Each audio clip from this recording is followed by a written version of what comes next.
청구업진원 수리수리 마수리 수수리 사바 수리수리 마수리 수수리 사바 수리수리 마하수리 수수리 사바 봉청 정제 재근강 봉청 벽독근강 봉청 황수극근강 봉청 백정수근강 봉청 적성화근강 봉청 정제 재근강 봉청 자현신근강 봉청 대실력근강 봉청 금강권보살 봉청 금강색보살 봉청 금강해보살 봉청 금강어보살 개경계 위없이 높고 깊은 미묘법이여 백천만겁에 만나기 어려우리.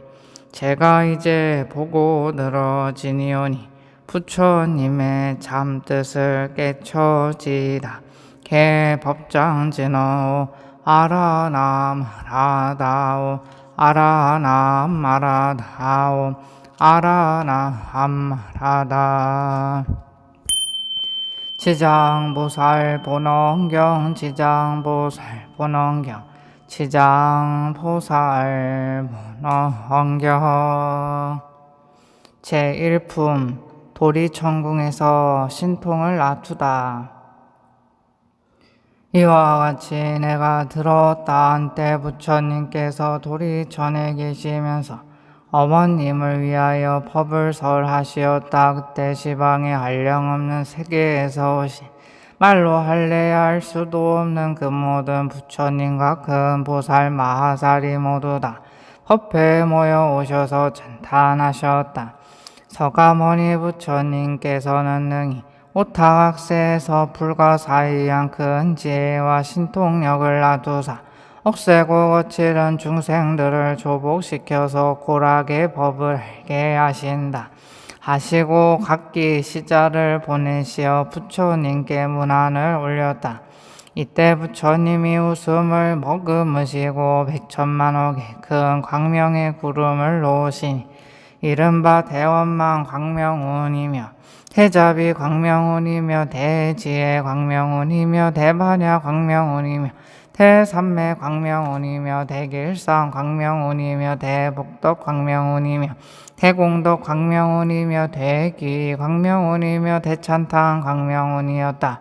이러한 말할 수도 없는 광명의 구름을 놓으시고는 또 여러 가지의 미묘한 음성을 내시니 이른바 보시 바람 이름이며 치개 바람 이름이며 인욕 바람 이름이며 정진 바람 이름이며 선정 바람 이름이며 지혜 바람 이름이며 차비음 희사음 해탈음 물음 지혜음 대지혜음 사자호음 대사자호음 울레음 대울레음이었다. 이러한 말할 수도 없는 음성을 내시니 사바세계와 타방국토에 있는 무량억수의 천룡 귀신들도 도리천궁으로 모여들었다.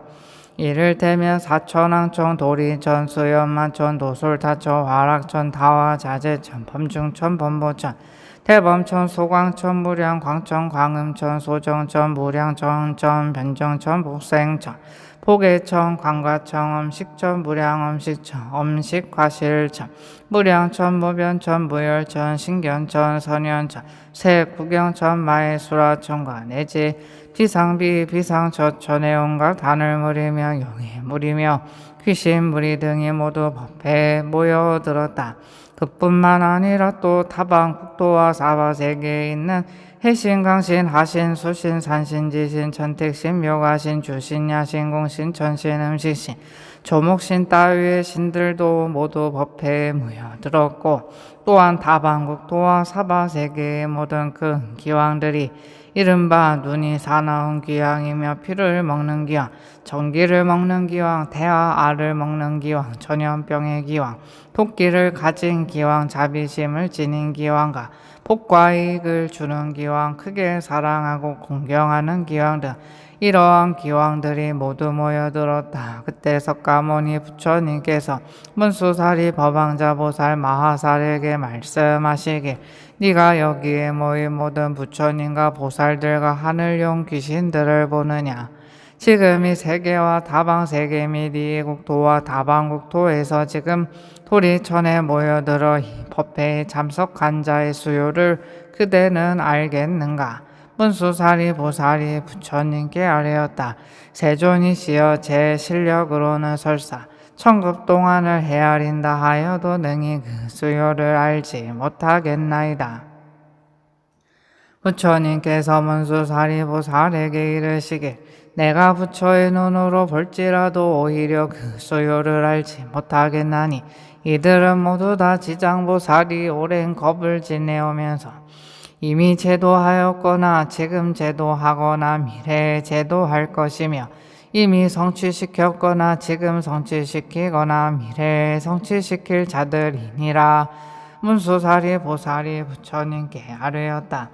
세존이시여, 저는 과거 오랫동안 성근을 닦아 무해지를 얻었사오매 저는 부처님의 말씀을 듣고 마땅히 믿고 받아 지닐 수 있사오나 작은 가를 얻은 성문이나 하늘령 등 팔부신중과 미래세의 모든 중생들은 비록 부처님의 성실한 말씀을 들을지라도 반드시 의혹을 품을 것이오며 설사 받아들였다가도 다시 비방하게 됨을 면하지 못할 것이옵니다.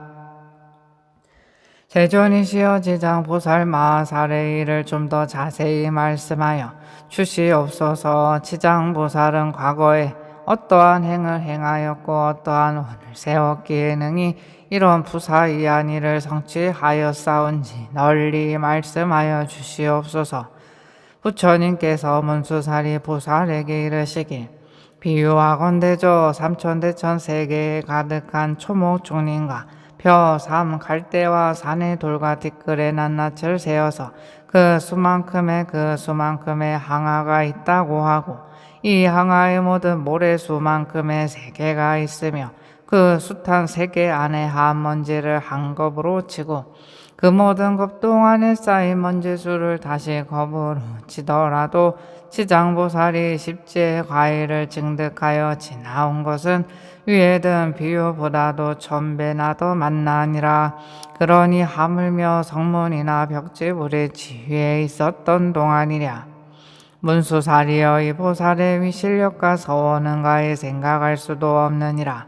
만약 미래세의 선남자 선녀이니 보살의 명호를 듣고 찬탄하거나 우러러보고 예배하거나 혹은 명호를 부르거나 공양을 올리거나 내지 형상을 그림으로 그리거나 조각하여 만들거나 형상에 칠을 올리거나 하면 이 사람은 마땅히 100번을 33천에 태어나 영영 악도에 떨어지지 않게 되느니라.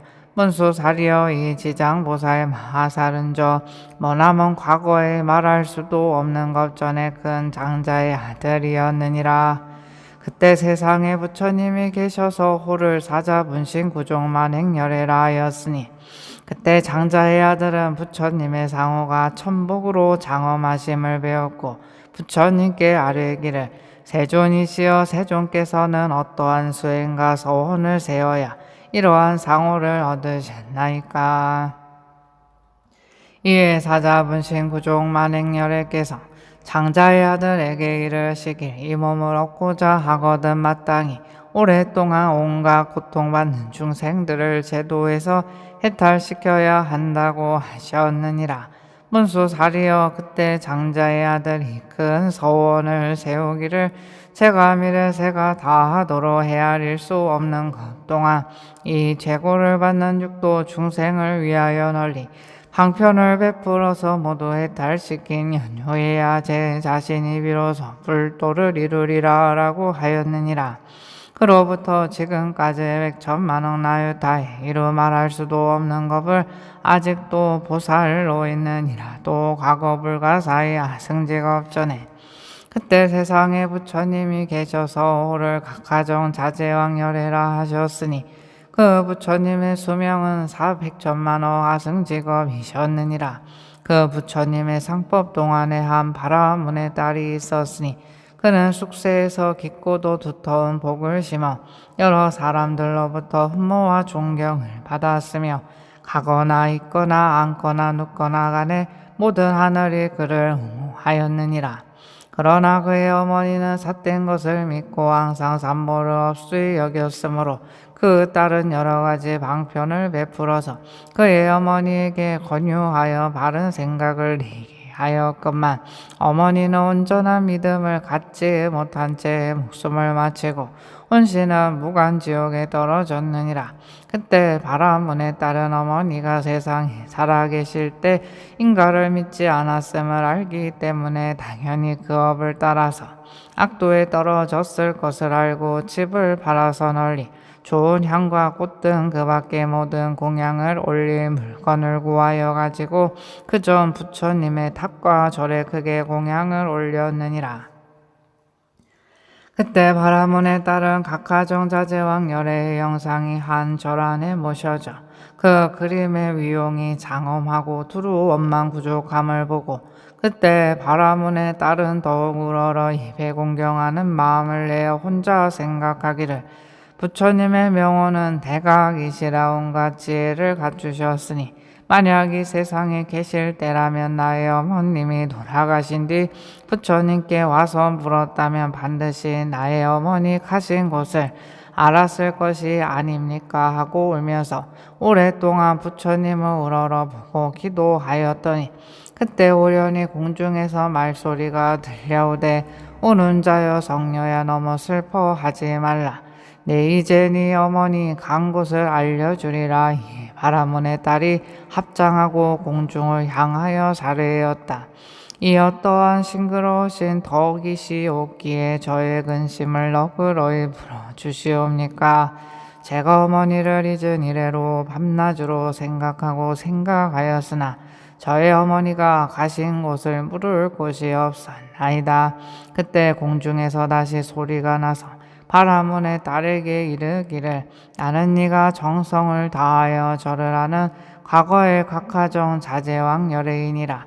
네가 어머니를 생각하고 사랑하는 마음이 보통의 중생들보다 배나 더하기 때문에 와서 일러주노라. 이 소리를 듣고 바라문의 딸은 감격하여 몸부림쳐서 팔다리가 성한데 없이 다쳐서 쓰러지자 좌우에서 부축하여 돌보아 한참 만에 정신을 차리고 다시 공중을 향하여 여쭈어 말하되 부처님이시여 바라옵건대 인자하신 마음으로 불쌍히 여기시어 저의 어머니가 태어난 곳을 속히 일러주시옵소서. 저는 이제 몸과 마음 가눌 길이 없어서고 죽을 것만 같나이다. 그때 각하정자제 왕열애께서 성녀에게 이르시길 네가 공양을 올리기를 마치거든 곧바로 집으로 돌아가서 단정히 앉은 후 나의 명호를 생각하여라. 그리하면 곧 네 어머니의 태어난 곳을 알게 되리라. 이에 바라문에 따른 곳 부처님께 예배드리고 집으로 돌아와서 어머니에 대한 생각으로 단정히 앉아서 각하정 자제왕 열애를 생각하였다. 그대로 하루 낮과 하룻밤이 지나자 호련히 자기 자신이 한 바닷가에 와 있음을 알았는데 그 물은 펄펄 끓어오르며 여러 사나운 짐승들이 많고 모두가 몸이 새로 되었으며 바다 위를 동서로 날아서 이리저리 날아다니는 것이었으며 그 속에 남자 여자 할 것 없이 수없는 사람들이 바닷속에 빠졌다 솟아났다 하며 버둥대는데 저 사나운 짐승들이 다투어 잡아서 뜯어 먹는 것이었다. 또 보니 야차들이 있는데 그 형상은 가지가지여서 혹은 손이 여럿이고 눈이 여럿이고 다리도 머리도 여럿이며 어금니가 입 밖으로 튀어나와 날카로운 칼로 된 갈고리 같은 것들이 모든 죄인들을 몰아다가 사나운 짐승들 가까이로 몰아주며 또 스스로 때리고 움켜잡아 다리와 머리를 안대로 서로 얽어 묶어놓은 형상이 천만 가지인지라 차마 오랫동안 볼 수가 없었다. 그때 바라문의 딸은 염불하는 힘으로 자연히 두려움 없이 있었느니라. 거기에 한 귀양이 있었는데 이름이 무독으로 머리를 조아리고 성녀를 경건히 맞이하면서 이렇게 말하였다. 장하시입니다. 보살은 어떠한 인연으로 이곳에 오셨습니까? 바라문의 딸이 기왕에게 묻기를 이곳은 어떤 곳입니까? 무독이 대답하되 이곳은 대처리산 서쪽에 있는 첫째 겁의 바다입니다. 내가 들으니 처리산 안에는 지옥이 있다는데 그것이 사실입니까? 무독이 대답하되 참으로 지옥이 있나이다. 성녀가 묻되 나는 어떻게 하면 그곳에 이를 수가 있습니까? 무독이 대답하되 그곳은 부처님의 위실력이 아니면 바로 업력에 의한 것입니다. 이 두 가지가 아니면 도저히 여기에 올 수 없습니다. 성녀가 또 묻되 이 물은 어떤 연유로 저렇게 끓어오르며 저 많고 많은 사람들은 어떠한 죄인이며 저 많은 사나운 짐승들은 어떻게 된 것입니까? 바라옵건대 저는 미래겁이 다하도록 재고가 있는 중생을 마땅히 널리 방편을 베풀어서 해탈시키겠나이다. 부처님께서 문수사리 보살에게 이르시길 그대의 기왕인 무독은 지금의 재수보살이고 그때의 바라문의 딸은 바로 지장보살이니라 하셨다.